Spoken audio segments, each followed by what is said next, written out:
Vivemos tempos cada vez mais estranhos e perigosos, em que governadores, prefeitos e ministros do STF resolvem impor decisões arbitrárias e inconstitucionais aos cidadãos. Tudo, claro, em nome da ciência e da preocupação com a vida.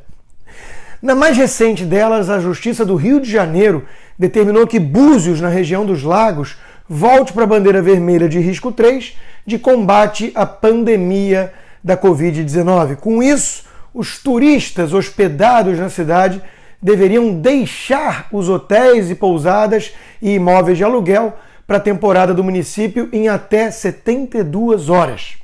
Mas como o balneário depende do turismo para sobreviver, a população foi para as ruas protestar. Não aceitou de forma passiva um arbítrio desses, que prejudicaria todos os locais em nome de seus supostos interesses. Há informações desencontradas sobre a reação e alguns sites chegaram a noticiar que um desembargador teria revogado a decisão, o que não parece estar confirmado. Outros negam. Há novos protestos marcados. Eu não sei qual será o resultado final dessa disputa. Eu só sei que o povo de Búzios está certo de tomar as ruas para defender a sua liberdade.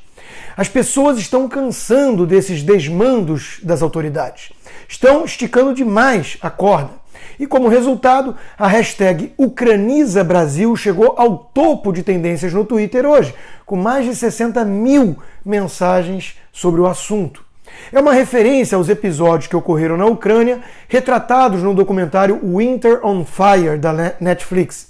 Até o deputado Luiz Felipe de Orleans e Bragança, bastante moderado, escreveu uma mensagem após a decisão do STF de obrigatoriedade da vacina, subindo o tom. Disse: não há surpresa na decisão do STF sobre a obrigatoriedade da vacina. O que ainda pode gerar surpresa será a reação da sociedade, tanto pela passividade em aceitar a obrigatoriedade, quanto pela consciência em resistir. É praticamente um chamado à ação, e ele tem um bom ponto. Reagir é preciso. Resistir ao arbítrio do poder é necessário. Uma sociedade de cordeiros jamais será livre.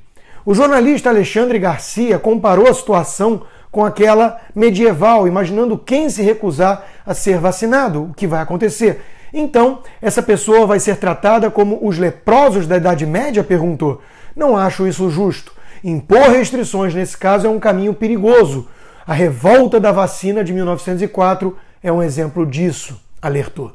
Estão brincando com fogo. Outro jornalista experiente, o J.R. Guzzo, desceu a lenha na OMS e no STF. A OMS é usada como referência por nossos governadores e ministros do Supremo em suas decisões autoritárias. O STF chegou, disse ele, num dos seus extremos de ignorância disfarçada em governança, a tornar a OMS uma espécie de marco legal no Brasil. Suas decisões sobre a epidemia passaram praticamente a ter força de lei. Isso, meus caros, é globalismo na veia, o fim da nossa soberania nacional. Enquanto isso, os nossos jornalistas liberais, entre aspas, comemoram e tentam ridicularizar os céticos que lutam por liberdade. Joel Pinheiro da Fonseca disse que ficou com inveja do presidente americano que usou o Twitter para comunicar o envio da vacina da Pfizer para países europeus. E Pedro Doria usou a mesma mensagem do presidente americano para alegar que isso daria um curto-circuito no gado bolsonarista. Nossa esquerda na mídia não consegue entender que o problema é a obrigatoriedade, além, claro, da suspeita legítima com a vacina de origem chinesa numa ditadura opaca. No mais, gado seria justamente quem aceita de forma passiva e sem qualquer questionamento o que vem da OMS ou do João Dória, não? Essa turma contra a obrigatoriedade se mostra, ao contrário, independente. Quem é que é gado aqui, afinal? Por falar em João Dória, o maior ícone do regime chinês e do globalismo no Brasil, Paulo Guedes resolveu jogar sujeira no ventilador numa entrevista para Veja, revelando a conversa que teve justamente com o governador de São Paulo. Um dia, me liga João Dória e diz: Paulo, pelo amor de Deus, sai daí, salva a sua biografia. O presidente vai cair, mas 2 meses ele vai estar no chão. O Supremo vai fazer isso. Aí eu disse, respondeu Paulo, vai governar São Paulo, rapaz. Deixa de ser maluco. Houve sim, acrescentou, um movimento para desestabilizar o governo. Não é mais ou menos, não. Tinha cronograma. Em 60 dias iam fazer o impeachment. Tinha gente da Justiça, tinha o Rodrigo Maia, tinha governadores envolvidos, acusou Paulo Guedes na entrevista. E são acusações seríssimas, totalmente críveis, ainda mais conhecendo os personagens envolvidos.